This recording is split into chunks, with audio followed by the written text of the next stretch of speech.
नमस्कार, welcome to study IQ. मैं हूं प्रशांत धवन। नाउ बहुत लंबे समय के प्रोटेस्ट के बाद फाइनली बांग्लादेश में तख्ता पलट हो चुका है।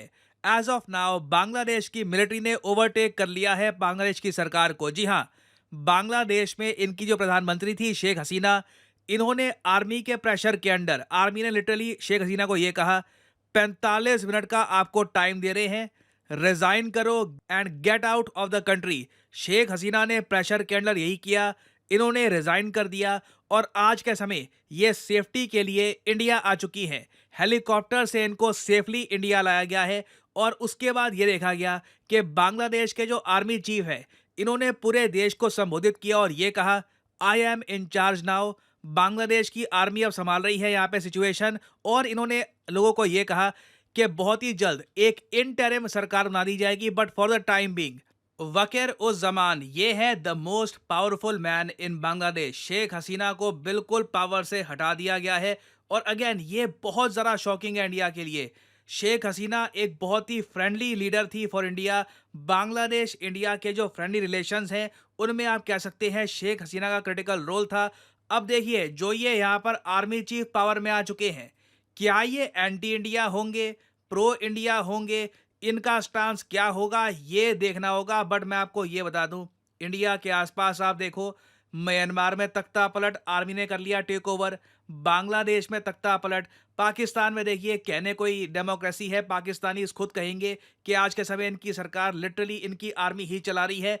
इंडिया में कैसे भी करके डेमोक्रेसी आज भी परसवेयर कर रही है। और मुझे पता है कि यहाँ पे आप में से कई लोगों का एक क्वेश्चन ये आएगा कि मगर बांग्लादेश में ये सब हो कैसे गया, सडनली आर्मी ने टेक ओवर क्यों कर लिया, इसका रीजन क्या है। सब कुछ मैं आपको समझाता हूं फ्रॉम द बिगिनिंग।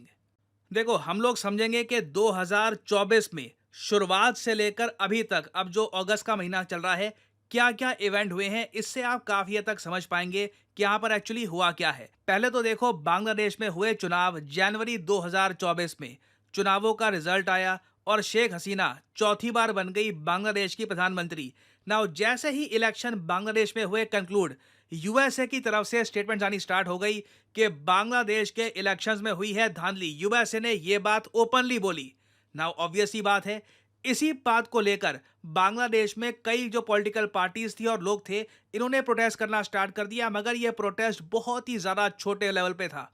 उसके बाद हमने ये देखा कि शेख हसीना ने एक हिंट ये दिया कि एक बड़े वेस्टर्न कंट्री ने इन पे दबाव डाला कि बांग्लादेश में हमको एक मिलिट्री बेस दे दो, अगर तुम नहीं दोगे तो बांग्लादेश और म्यांमार का हिस्सा तोड़ के एक नया देश बना दिया जाएगा। और आपको याद होगा, मैंने स्टडी आईक्यू पर इस टॉपिक से रिलेटेड 2 महीने पहले, एक्चुअली 2-3 महीने पहले एक वीडियो भी करी थी अपलोड कि USA will make a new country near India, Bangladesh PM shocking statement. क्योंकि बांग्लादेश की पीएम की जो स्टेटमेंट थी उसमें साफ लग रहा था कि ये यूएस की तरफ संकेत कर रही है कि यूएस ने बांग्लादेश की प्रधानमंत्री पे दबाव डाला कि हमको एक मिलिट्री बेस बनाने की परमिशन दे दो, नहीं तो आपको हम दिक्कत में डाल देंगे।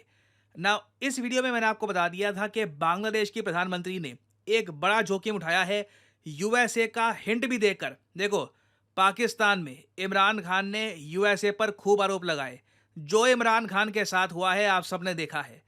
शेख हसीना ने बस एक हिंट दिया, बाकी वर्ल्ड मीडिया अपने आप समझ गया कि यूएस की यहाँ पर बात की जा रही है।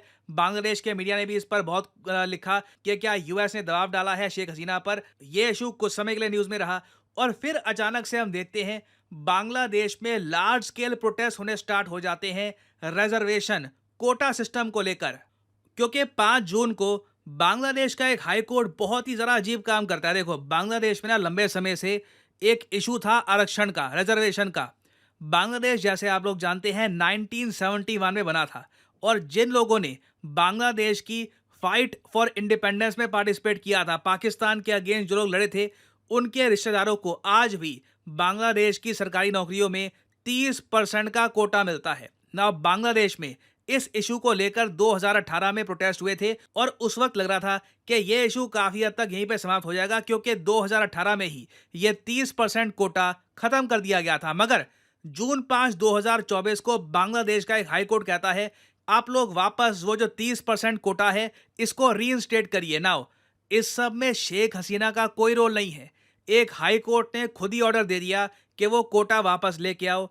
लोग सड़कों पे उतर आए, बहुत सारे बांग्लादेशी स्टूडेंट्स सड़कों पे उतर आए और मास स्केल पर पूरे बांग्लादेश में प्रोटेस्ट होते हैं और लोग डिमांड करते हैं कि ये जो 30% कोटा है इसको हटाया जाए। और मैंने इस टॉपिक पर भी वीडियो करी थी अपलोड कि बांग्लादेश में लोग आरक्षण हटाने को प्रोटेस्ट कर रहे हैं, क्योंकि बांग्लादेश में जेन्युइनली आरक्षण बहुत सारा हो गया था। 10% आरक्षण बैकवर्ड डिस्ट्रिक्ट्स के लिए, वुमेन के लिए 10%, बेसिकली मेरिट पे नॉन कोटा जो सीट्स थी ये बस 44% बचती थी ना। ये इशू देखकर जल्दी से बांग्लादेश के सुप्रीम कोर्ट ने कहा कि बहुत सारा प्रोटेस्ट हो रहा है और बांग्लादेश के सुप्रीम कोर्ट ने मास स्केल पर कोटा हटा दिया और जो मेरिट बेस्ड यहाँ पे सिस्टम है ये 44% से बढ़कर 97% हो गया। मगर तब भी बांग्लादेश के प्रोटेस्ट नहीं रुकते। इस बार प्रोटेस्टर्स ओपनली डिमांड करते हैं कि शेख हसीना को हटाया जाए, जबकि आप देखो जो ये कोटा है ये वापस रीइंस्टेट करने का काम किया था हाई कोर्ट ने, सुप्रीम कोर्ट ने वापस कोटा हटा दिया। जुडिशरी का कोई यहाँ पर रोल है नहीं पीएम से, बट शेख हसीना को ब्लेम किया गया क्योंकि कई प्रोटेस्टर्स मारे गए थे। और इवेंचुअली देखो यहाँ पे मैं यही कहूँगा, बांग्लादेश में प्रोटेस्ट तो हो रहे थे बट कहीं ना कहीं कई रिपोर्ट्स ये भी पब्लिश हुई कि ये सब प्रोटेस्ट कोई फॉरेन पावर फंड भी कर रही है। अचानक से शेख हसीना को हर तरफ से डिक्टेटर डिक्टेटर ये बुलाना स्टार्ट कर दिया। और आज भी हम देख रहे हैं, जब मैं वीडियो रिकॉर्ड कर रहा हूँ, बांग्लादेश में जो ये तख्ता पलट हुआ है ना, उसके बाद बांग्लादेश की पीएम के जो पिता थे शेख मुजीबुर रहमान, जिनके अंडर बांग्लादेश को आज़ादी मिली थी, उनके पुतले तोड़े जा रहे हैं। अब यहाँ पर यह बात समझ नहीं आ रही कि शेख मुजीबुर रहमान, जिनकी वजह से पाकिस्तान से टूट के बना था बांग्लादेश, उनके पुतले क्यों तोड़े जाएंगे? उनके पुतलों का कोटा से क्या रिलेशन है? और उसके अलावा हमने ये भी देखा कि बांग्लादेश की पीएम का जो घर है वहाँ पर बहुत सारे जो प्रोटेस्टर्स हैं ये अंदर चले जाते हैं इस तरीके से। अब यहाँ पे आप देख पाओगे शेख हसीना, मैं कहूँगा, जान बचाकर भागी हैं। ये सारे प्रोटेस्टर्स इस वक्त प्राइम मिनिस्टर और बांग्लादेश के जो रेजिडेंट्स हैं वहाँ पे पहुँच चुके हैं। कुछ भी यहाँ पे हो सकता था। तो जिस तरीके से चीज़ें हुई हैं, दिस इज़ वेरी स्ट्रेंज। और ये एक और वीडियो आप देख पाओगे, ये लोग शेख हसीना के ऑफिस में हैं।